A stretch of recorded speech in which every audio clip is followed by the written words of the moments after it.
വീടിന് പുറത്തേക്ക് വരണം നിന്നോട് പറഞ്ഞിട്ടില്ലായിരുന്നോ?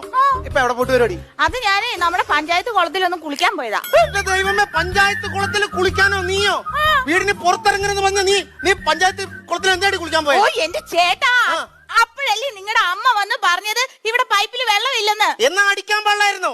അയ്യോ, എന്നാ പൈപ്പിൽ വെള്ളമില്ലെന്ന് പറഞ്ഞതിന് ഭർത്താവിന്റെ അമ്മയെ തല്ലി എന്നുള്ള പേര് എനിക്ക് കേൾക്കാൻ വയ്യ. എന്റെ അമ്മേനെ തള്ള കാര്യമല്ല പറഞ്ഞേ, നിനക്ക് മോട്ടടിക്കാൻ പാടില്ലായിരുന്നോ? ദേ ഒരു കാര്യം ഞാൻ പറയട്ടെ, ഇനിയിപ്പൊ മോട്ടർ അടിച്ചില്ലെങ്കിലും വെള്ളം ഇല്ലെങ്കിലും ഒന്നും ഒരു കുഴപ്പമില്ല. ഈ പഞ്ചായത്ത് കുളത്തിൽ പോയി കുളിക്കുന്നുണ്ടല്ലോ, ഭയങ്കര നൊസ്റ്റാൾജിയായിട്ടാ.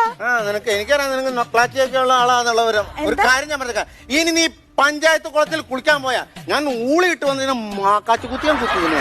മനസ്സിലായിട്ട് നീ പോയി നീ നൊസ്റ്റാൾജിയ നൊക്ലാച്ചിയ. എനിക്കെല്ലാം മനസ്സിലാവുണ്ട്. എനിക്ക് സൗന്ദര്യമില്ല, നിനക്ക് നൊക്ലാച്ചിയ. ഒപ്പം നീ കേട്ടോ.